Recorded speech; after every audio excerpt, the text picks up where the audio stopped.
성전 건축의 소리들. 네.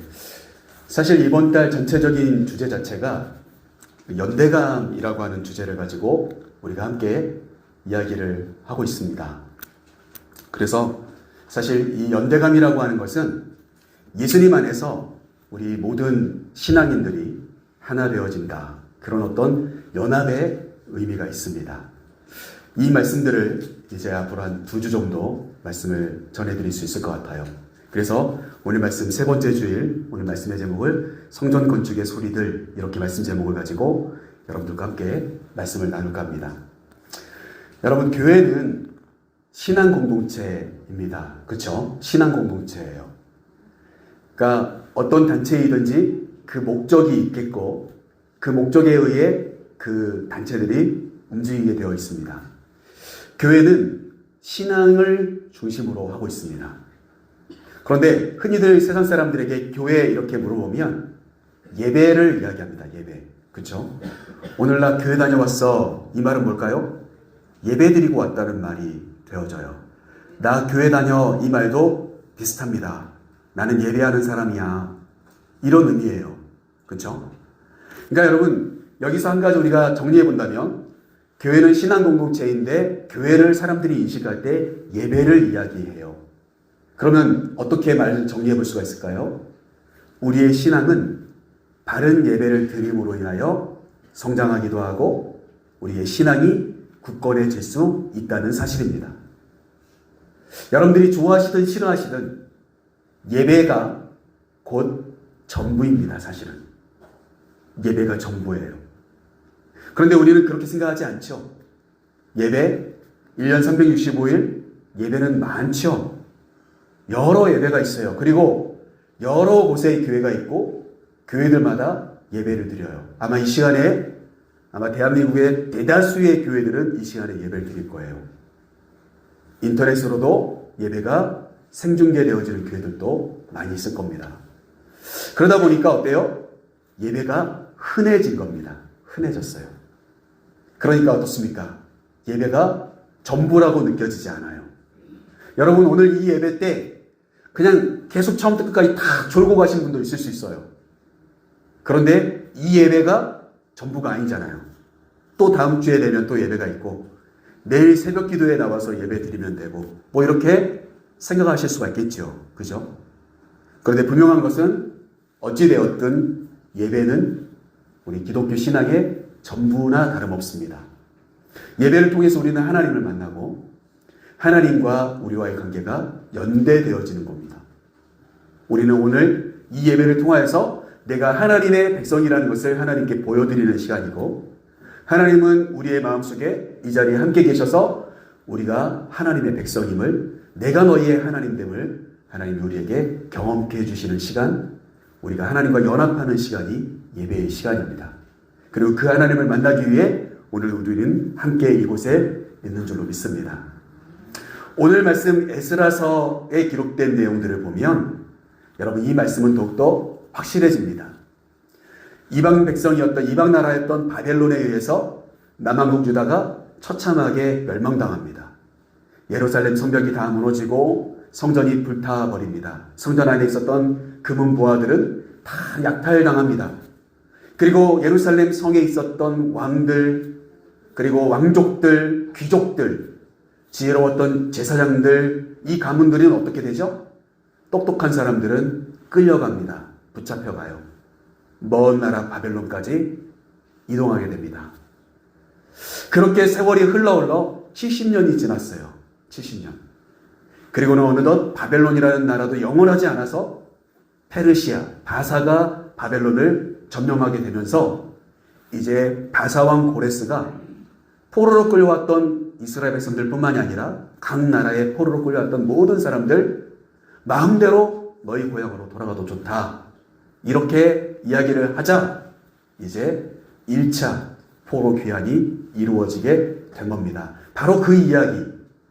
그때 70년 만에 고국 땅에 돌아온 사람들, 그 사람들이 행하고 있는 모습들이 기록된 내용이 바로 에스라서 내용입니다. 여러분, 단도직입적으로 결론만 말씀드릴게요. 그들이 와서 가장 먼저 했던 것은 고향에 돌아가는 것이었습니다. 각자 고향으로 흩어졌어요. 그래야 되죠. 고향에 가야 되잖아요. 내 가족들 만나야 되잖아요. 내 가정을 회복시켜야 되잖아요. 그렇게 시간이 흘러가다 보니까 초막절이 다가옵니다. 오늘 본문 3장 말씀은 바로 그 부분입니다. 포로로 귀환되고 그들이 돌아와서 열심히 예루살렘 성전을 쌓고 싶어서 준비하고 있는 과정에 고향으로 돌아가서 지내다가 초막절이라고 하는 절기를 지키기 위해 예루살렘에 다시 모이게 되면서 오늘 3장 말씀이 이야기가 시작되게 되는 거예요. 그들은 무엇을 했을까? 그들은 무엇을 했을까요? 그게 오늘 우리가 함께 나누고자 하는 이야기인데, 결론부터 말씀드린다면 그들의 우선순위는 여호와의 집을 회복하는 것이었다는 거예요. 성전. 오늘 말씀 제목이 그렇게 나와 있잖아요. 성전 건축. 그들은 불타 없어진 예루살렘 성전을 다시 준공하고 싶었던 겁니다.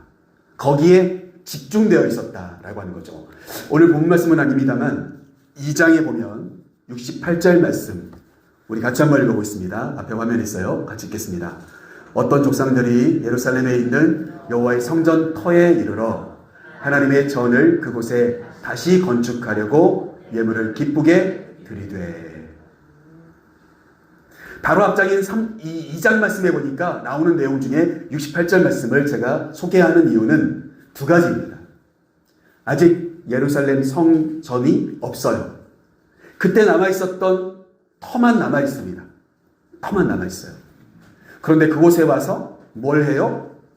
예물을 드려요. 뭘 위해서? 성전을 짓고 싶어서.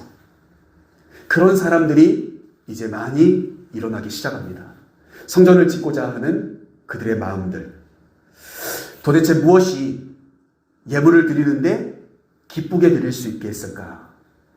저는 이 질문 앞에 우리가 함께 서봐야 된다라고 하는 겁니다. 왜 그랬을까요? 그들은 이미 깨달아 버렸습니다. 이미 깨달아 버렸어요. 예배가, 그들 말로는 제사가 생명보다 중요하구나. 그걸 이미 그들은 깨달아 버렸습니다. 여러분, 성경에 보면 하나님께서 이스라엘 백성들을 멸망시키는 이유는 뭡니까? 하나님을 떠났기 때문이었어요. 다른 이유가 없습니다. 이스라엘이 싸움을 못해서요? 예전엔 싸움을 잘해서 이겼나요? 아니었어요. 예전에는 굉장한 군대가 있었기 때문에 나라가 든든히 지켜졌나요? 아니었습니다. 그런데 어느 순간 그들은 힘도 써보지 못하고 무너지는 나라가 되었습니다. 왜 그랬을까요?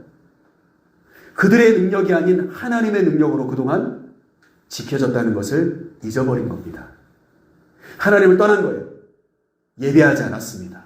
도리어 예배를 어디다 했냐면 바알과 아세라 신상 앞에 절하며 예배했습니다. 마치 출애굽을 시켜놨더니 시내산에 모세가 올라가 있는 동안 금송아지를 만들어 놓고 우리를 애굽에서 인도하신 신이시여 이렇게 절하고 경배했던 사람들과 똑같은 모습을 이스라엘 백성들은 보이고 있었다는 사실이죠. 여러분, 70년의 포로 생활은 이 사람들의 마음을 완전히 바꿔버렸습니다. 우리가 포로로 끌려간 이유는 하나님께 예배하지 않아서였고 하나님을 떠나버려서였기 때문에 이제는 하나님께로 돌아가야 된다. 하나님께 예배하는 자들이 되어야 한다. 그것을 그들은 이미 깨달아 버린 겁니다. 이제는 안 거예요. 그러기에 어떻습니까? 성전을 세우는데 예물을 드려도 아깝지가 않은 거예요. 왜요? 하나님께 예배하고 하나님을 잘 섬기면 하나님이 우리를 다시금 강력한 나라로 세워줄 것을 믿고 있기 때문에, 하나님으로부터 오는 복을 믿고 있기 때문에 내 예물 같은 거 하나도 아깝지 않은 거예요. 하나님께 예배할 수 있는 성전만 세울 수 있다면 내가 이까짓 것 다 드려도 아깝지 않아. 그들은 이미 그렇게 마음속에 이미 습득된 하나님의 지혜로 채워진 상태였다는 사실입니다. 사랑하는 성도 여러분, 이 말씀을 함께 나누면서 저와 여러분이 오늘도 한 가지 꼭 기억하셔야 될 것은 뭐냐? 세상의 방법으로 성공하려고 하지 마시고 하나님이 진짜 성공하게 하시는 인생 되셔야 합니다. 그런데 그러기 위해서는요, 출처를 분명하게 하셔야 돼요. 내 마음의 중심. 내 마음의 중심이 어디 있는지를 살피셔야 돼요. 내가 오늘 무엇을 예배하고 있는지 여러분 보셔야 됩니다. 여러분, 때때로는 우리는요, 내가 목사이니까 내가 어떤 직분을 맡았기 때문에 내가 예배할 수가 있어요. 정말 오늘은 아무것도 하고 싶지 않다. 여기저기 아프기도 하고 귀찮고, 아유, 그래도 내가 직분이 이런데 가야지. 여러분, 이런 마음으로 오실 수도 있어요. 여러분, 그 순간 우리는 하나님을 예배한다기보단 그 직분에 예배하고 있는 것입니다. 하나님을 온전히 예배하는 게 아니에요. 그러나 이렇게 될 수가 있죠. 그런 마음으로 왔을지라도 진짜 내 영혼이 돌이켜 하나님께 예배하는 것이 합당하다 생각하여서 영과 진리로 온 힘을 다해, 온 마음을 다해 기쁨으로 찬양하며 기도하며 하나님께 예배하는 자가 되면 여러분, 그 직분 받으실만 한 것이죠. 여러분, 저와 여러분이 예배하는 것은 도대체 무엇입니까? 하나님께 예배하는 것이 목숨보다 귀한 겁니다. 이스라엘 백성들은 그걸 깨달아 버렸어요. 그래서 포로로 끌려갔던 그들이 돌아오자 성전을 세우는데 집중하려고 합니다. 가장 먼저 성전을 세우려고 하는 거예요. 예배하려고 하는 거예요. 그것만이 자신들이 살 길이라는 것을 이미 깨달았다라고 하는 거예요. 바라기는 저와 여러분도 더 늦기 전에 우리가 이 사실을 깨닫고 우리 교회는 하나님 앞에 예배하며 하나님과 하나 되는 공간이다. 하나님을 섬기는 자들이 하나 되는 공간이다. 이 연대감 안에 저와 여러분이 꼭 바르게 서기를 간절히 소망합니다. 오늘 말씀 중심으로 제가 몇 가지 소리들을 이제 소개하고 말씀을 마칠까 합니다. 성전을 건축하는 데 있어서 그들에게 있었던 소리, 그들 가운데 있었던 그 소리는 과연 뭘까? 오늘 저는 본문을 통해서 간단하게 좀 소개를 해드릴까 해요. 먼저 이 성전을 한번 보십시오. 제1차 성전은 솔로몬의 성전입니다. 그것은 열왕기상에 나오는 말씀이에요. 그런데 그 성전이 어떻게 됐다고요? 다 없어졌어요. 그래서 이제 포로로 끌려왔던 사람들 중에 포로에서 돌아온 사람들, 오늘 본문에도 여러 번 등장하는 수룹바벨이라고 하는 사람이 등장하죠. 그 사람이 이끌고 왔던 그 사람들이 성전을 세운 것, 그게 바로 에스라서에 나오는 두 번째 성전이에요. 자, 그렇다면 오늘 말씀 우리 소리들을 한번 볼게요. 첫 번째 1번 같이 한번 읽어볼게요. 성전은 없지만 예배하는 소리. 그들에게 있었던 소리 중에 가장 먼저 우리가 깨달아야 될 소리는 바로 이 소리입니다. 성전은 없어요. 성전은 터밖에 없어요. 그런데 무슨 소리가 들려요? 예배하는 소리가 있었다는 거예요. 여러분, 오늘 본 말씀 6절 말씀을 한번 읽어보겠습니다. 6절 말씀 같이 읽어볼게요. 일곱째 달 초하루부터 비로소 여호와께 번제를 드렸으나 그때 여호와의 성전 지대는 미처 놓지 못한지라. 성전에 터만 있었는데 초막절을 지내기 위해서 그들은 무엇을 했냐면, 우리 3장 말씀 앞쪽에 쭉 내용을 살펴보시면 제단을 쌓습니다. 그냥 제물을 바칠 수 있는 제단은 쌓아요. 그런데 성전에 어떤 초석이라든지 어떤 벽돌 한 장이라도 쌓지 못했다는 거예요. 여러분, 이 말씀을 통해서 우리는 한 가지 꼭 깨달아야 될 것이 있습니다. 진정한 예배는 교회에 들어오기 전부터 이루어지는 것이다. 우리는 교회 건물 안에 들어와서 예배한다라고 이야기하는데, 내 삶 속에 하나님을 경배하고 하나님을 인정하고 하나님의 말씀을 두렵고 떨리는 마음으로 바라보고 있는가? 그렇다면 우리는 교회에 오기 전부터 이미 예배하는 자다. 여러분, 그 말씀을 드리고 싶어요. 예루살렘 백성들, 예루살렘에서 포로로 끌려갔던 그 사람들이 어떻게 지냅니까? 70년 동안 하나님께 예배를 한 번도 안 드렸나요? 아니에요. 그곳에서 그들은 회당을 만들고 말씀을 읽고 그들이 원했던 그동안의 제사와는 다른 방법으로 말씀을 나누고 하나님의 말씀을 토론하며 하나님께 예배하였어요.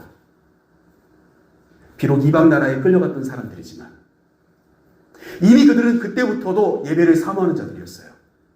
오늘 말씀 6절 말씀에 나오잖아요. 초막절을 지낼 때에도 성전은 없었어요.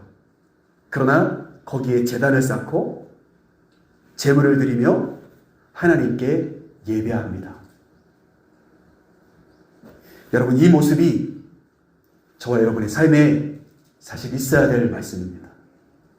주일날만 그리스도인이 되지 마시고 삶 속에서도 그리스도인의 삶이 이어지셔야 합니다. 여러분, 오늘 우리가 함께 모이는 이 자리는 내 삶의 삶에서 내가 있는 곳에서 하나님을 기억하고 기도하고 예배하던 내가 그런 각자의 한 사람 한 사람이 함께 모여서 함께 드리는 공동체 예배인 거예요.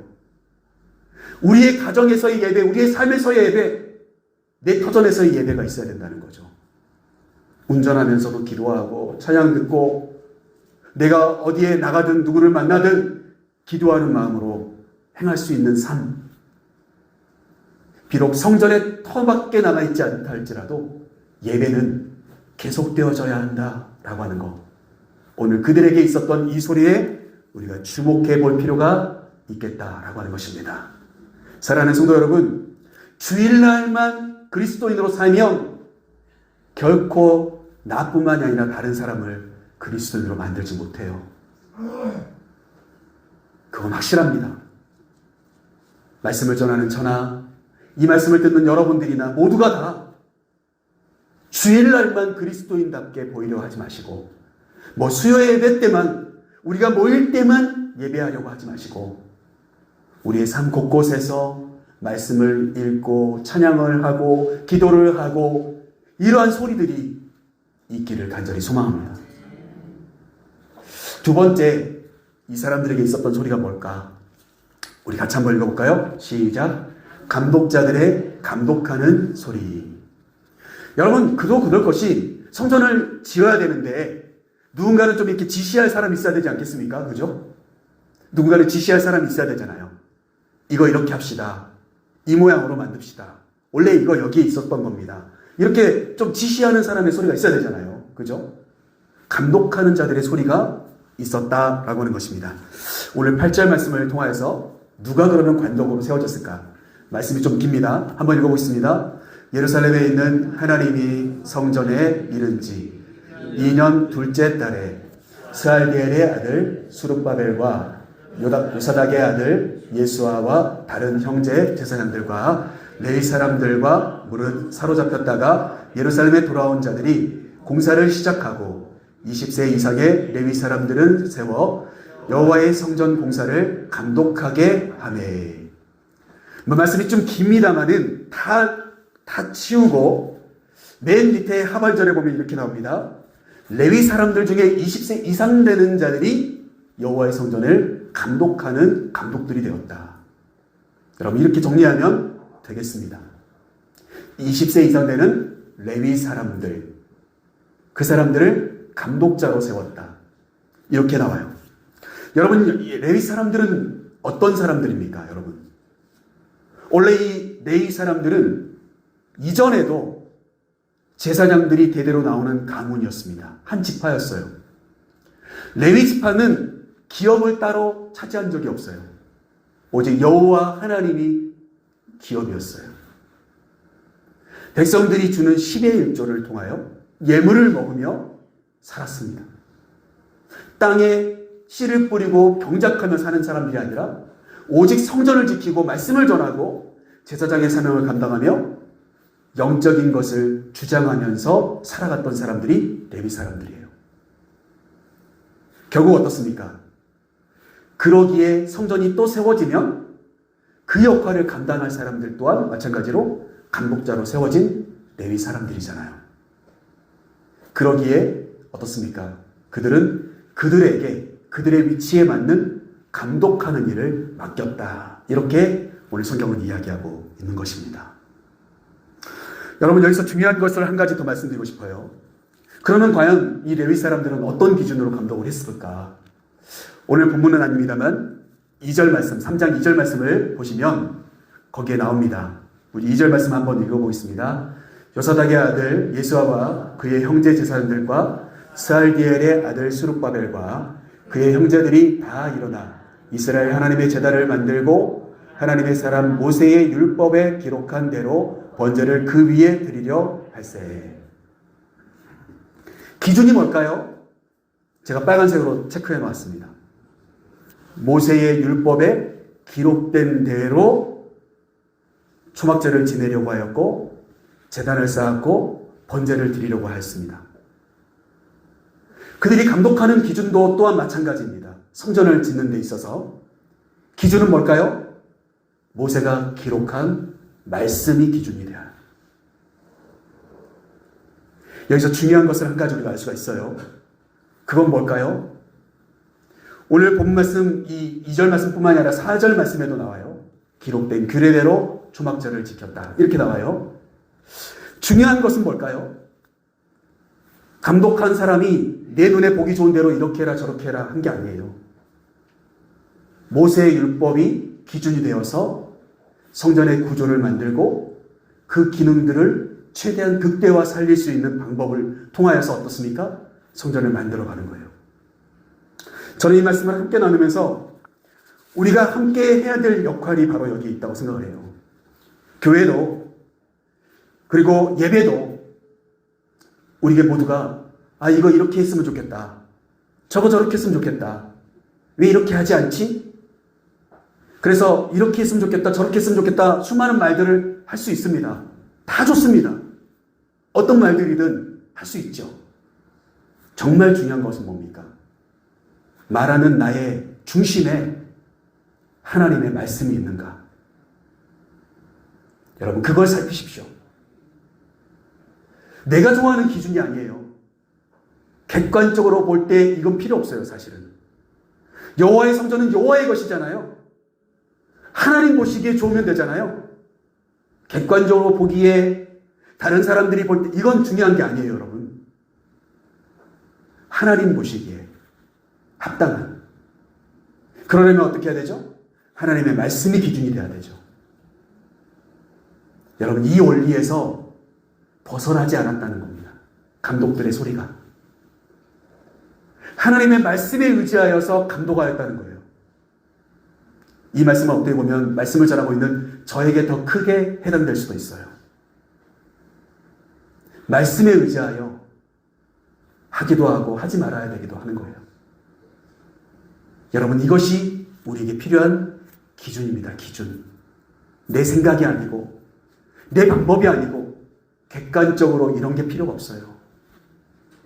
하나님의 말씀이 기준하여 우리는 하나 되어야 합니다. 거기에 집중하고 있고 모든 감독자들은 그 기준을 통하여 성전을 하나하나 지어나가기 시작하는 겁니다. 여러분 그것이 우리에게 중요한 또 하나의 소리, 말씀에 의지하는 감독자들의 소리였다라고 하는 것이죠. 자, 세 번째 어떤 소리가 있었을까요? 같이 한번 읽어볼까요?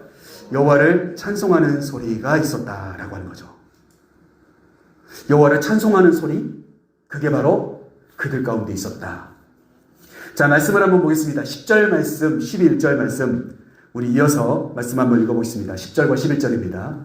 건축자가 여호와의 성전의 기초를 놓을 때에 제사장들은 예복을 입고 나팔을 들고 아삽 자손 레위 사람들은 제금을 들고 서서 이스라엘 왕 다윗의 규례대로 여호와를 찬송하되 찬양으로 화답하며 여호와께 감사하여 이르되 주는 지극히 선하심으로 그의 인자하심이 이스라엘에게 영원하시도다 하니 모든 백성이 여호와의 성전 기초가 놓임을 보고 여호와를 찬송하며 큰 소리로 즐거이 부르며.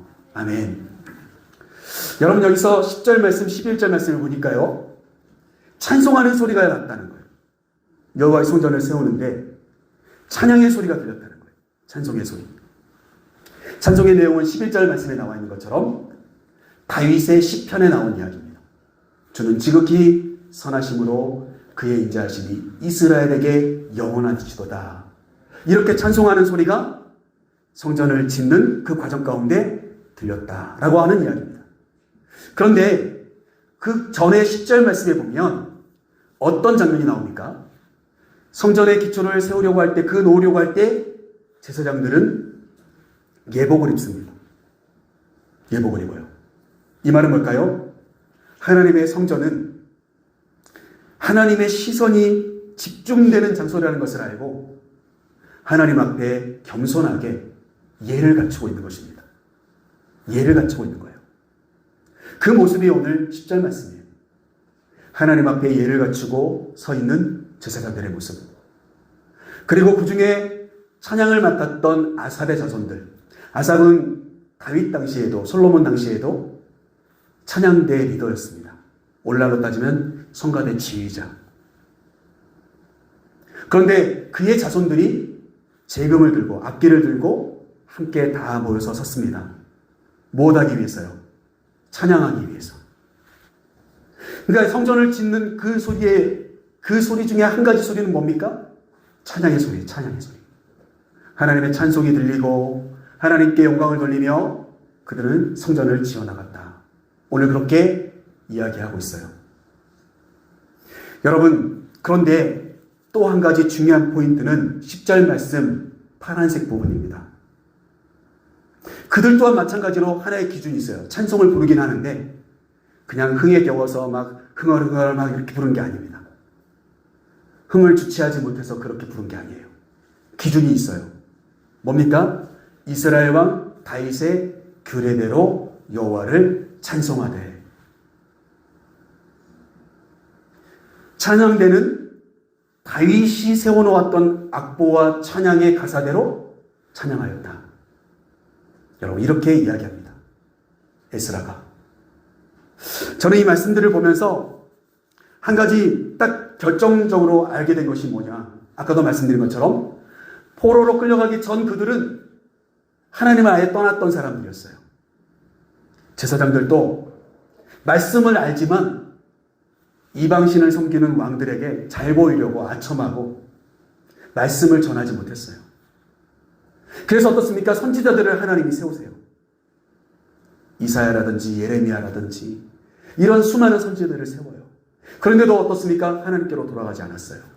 그랬던 그들이 포로 생활이 끝나자 이제는 철저히 말씀에 뭐라고 기록되어 있는지를 찾아보는 자들이 되었다는 거예요. 그리고 어떻습니까? 그거대로 행하려고 합니다. 찬송을 불러도 그렇게 부르려고 하고 그들이 성전을 세울 때에도 말씀대로 세우려고 합니다. 여러분, 이게 바로 에스라에 기록된 포로에서 돌아온 바로 그 사람들의 모습이었다라고 하는 것입니다. 말씀대로 하려고 했던 것, 기록대로 하려고 했던 것, 여러분, 그것이 그들의 삶의 중심에 딱 잡혀 있었다. 이제 우리 마지막으로 어떤 소리가 있었는지 함께 읽어보겠습니다. 같이 읽겠습니다. 기쁨의 함성과 감격의 통곡 소리. 오늘 본 말씀 12절 말씀을 한번 읽어보겠습니다. 12절 같이 읽겠습니다. 제사장들과 레위 사람들과 나이 많은 족장들은 첫 성전을 보았으므로 이제 이 성전의 기초가 놓임을 보고 대성통곡하였으나 여러 사람은 기쁨으로 크게 함성을 지르니. 아멘. 여러분, 우리도 사실 똑같잖아요. 똑같은 음식을 먹어도 어떤 사람은 맛있다 할 수 있고 어떤 사람은 맛없다 할 수가 있고 어떤 사람은 간이 딱 맞네 할 수도 있고 어떤 사람은 싱겁다 할 수도 있고 짜다고 할 수도 있잖아요. 그렇죠? 지금도 여러분 온도가 좀 어떠십니까? 실내 온도가? 따뜻하세요? 추우세요? 추운지 더운지는 본인만 아세요. 온도는 정해져 있어요. 우리 온도를 24도로 맞춰놨어요, 지금. 온도는 24도로 맞춰놨는데 24도에 대한 내 몸은 각각 다 반응이 다를 수가 있어요. 동일한 장소에 있고 동일한 사건을 겪고 있는데 내가 어떤 사람인가에 따라서 울을 수도 있고 웃을 수도 있다는 것을 12절 말씀으로 우리에게 소개해 줍니다. 저는 이 말씀 참 전하고 싶었어요. 왜냐하면 여러분 12절 말씀에 보면 먼저 확인해 볼 수 있는 사람들은 대성통곡한 사람들입니다. 누구였습니까? 파란색이죠. 제사장들이나 레위 사람들, 그들 중에서 나이가 많은 족장들까지 나이가 많은 사람들을 가리킵니다. 그 사람들은 어떤 사람들이라고 이야기하죠? 12절 말씀에 보니까 첫 성전을 보았었던 사람들. 제가 생각해 보기에는 적어도 이스라엘이 이 남왕국 유다가 멸망할 때 적어도 30세 이하였던 사람들입니다. 왜요? 70년의 세월이 지난 뒤잖아요. 그 안에 죽지 않고 살아서 돌아온 사람들, 그 전에 죽지 않고 그 사이에 죽지 않고 예루살렘에 머물러 있었던 남은 사람들, 여러분 이해되세요? 그 사람들은 이미 무너져서 지금 터전밖에 남아있지 않은 그 성전을 예전에 봤다는 겁니까? 보지 않았다는 겁니까? 봤다는 거잖아요. 그때 비록 나이가 30세 미만이어서 어리고 젊고 그랬을지 모르지만 성전을 보았다는 거예요. 적어도 유대인의 남성들이기 때문에 어떨까요? 성전에 1년에 3번 이상은 들어갔을 거라는 거. 말씀대로였다면. 그런데 어떻습니까? 그렇게 하지 못했겠죠. 우상을 섬기는 왕들 때문에. 하나님을 떠났죠. 제사를 잊어버렸어요. 그러나 성전이 어떻게 생긴지를 보았어요. 그러니까 어떨까요? 이제 그 성전을 다시 세우려고 기초를 딱 놓자 감격이 찾아온 거죠. 우리가 그 전에 성전을 지켜내지 못했구나. 그때 성전이 있을 때 하나님께 예배할 수 있었다면 이렇게 또 다시 짓지 않아도 됐을 텐데 후회되고 한이 맺혔을 거예요. 그러면서 동시에 뭐가 있었을까요? 감격이 있었겠죠. 감격. 아, 이제 또 다시 이 자리에 여호와의 성전이 세워지는구나. 여러분, 그래서 어떻게 했다는 거죠? 대성통곡했다는 거예요. 반대로 여러 사람들 속에는 누가 있었을까요? 그 성전을 보지 못하고 포로기 때에 바벨론에서 태어난 사람들, 20세 이상 되는 레위 사람들, 아까 감독자들이라고 이야기했죠? 그들은 말씀은 알지만 성전을 본 적이 없어요. 젊습니다, 아직. 포로기에 태어난 자들, 그들은 어떨까요? 이제 말로만 듣던 말씀 가운데 있는 이 성전을 우리가 세우게 생겼구나 라고 하면서 감격한 거죠. 그래서 어때요? 기뻐서 함성을 지르기 시작하는 거예요. 그들은 기뻐하는 자들입니다. 과거의 영광을 아는 자들은 대성통곡하였고, 과거의 영광을 귀로만 들었던 자들은 기쁨의 소리를 지릅니다. 여러분, 그 두 가지의 소리가 함께 어우러지는 순간이 바로 이 사람들이 성전을 다시 건축하는 그 자리였다라고 하는 것이에요. 오늘 말씀 13절 말씀을 마지막으로 한번 읽어보도록 하겠습니다. 같이 읽겠습니다. 백성이 크게 외치는 소리가 멀리 들리므로 즐거이 부르는 소리와 통곡하는 소리를 백성들이 분간하지 못하였더라. 아멘. 오늘 마지막 말씀은 이 소리가 얼마나 컸는지를 우리에게 소개해 줍니다. 그들이 머물러 있었던 성전 터에서만 들리는 소리가 아니라 그들이 우는 소리, 대성통곡하는 그 소리가 얼마나 컸으면, 또 기뻐서 함성을 지르는 소리가 얼마나 컸으면 그 소리들을 예루살렘뿐만이 아니라 주변에 있는 지역에 있는 민족들까지도 다 듣게 되었다는 거예요. 그런데 이게 우는 소리인지 웃는 소리인지 분간은 잘 가지 않더라 라고 하는 것이 오늘 13절 말씀입니다. 중요한 것은 바로 이겁니다, 여러분. 예배 가운데 눈물이 있는, 감격이 있는 예배자가 나의 모습입니까? 아니면 예배 가운데 정말 하나님이 주신 은혜 때문에 감사하고 기뻐서 즐거워하는 예배자가 나의 모습입니까? 여러분, 울든지 웃든지는 해야 되지 않겠습니까? 울든지 웃든지는 해야 되지 않겠어요? 이들은 이 예배 자리를 회복하면서 울기도 하고 웃기도 합니다. 그러나 그 소리가 너무나도 큽니다. 다른 사람들이 다 들을 만큼 큰 소리로 울기도 하고 웃기도 합니다. 여러분이 사랑하는 지도제일교회 예배가 눈물도 있고 기쁨의 웃음도 있어야 됩니다. 그게 하나님을 경험한 사람의 모습이고, 하나님을 만난 사람들의 모습이고, 은혜를 받은 사람들의 모습이죠. 그저 밋밋하게 형식에 매여서 저 설교 언제 끝나나 이렇게 듣고 계십니까? 여러분, 바른 예배가 아닌 거죠. 감격도 있고 기쁨도 있는 바로 그 소리가 성전을 건축하는, 다시 세우고자 하는, 포로에서 끌려왔던, 다시 포로에서 노임받았던 그들의 모습이었다면 저와 여러분의 삶도, 저와 여러분의 예배의 모습도, 감격도 감사의 기쁨도 함께 있는 그런 예배가 되어야 될 줄로 믿습니다.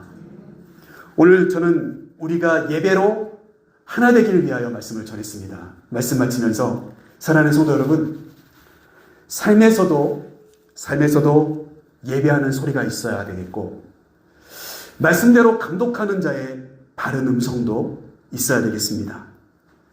교회의 전통을 흐트러뜨리지 않으면서 하나님께 영광과 찬양을 돌리는 그 찬양의 소리도 있어야 되겠습니다. 그리고 무엇보다도 기쁨과 감격이 함께 공존하는 그런 진짜 예배의 자리가 되어야 되겠습니다. 그게 바로 이번 한 주간 저와 여러분이 마음속으로 품어야 될 하나됨입니다.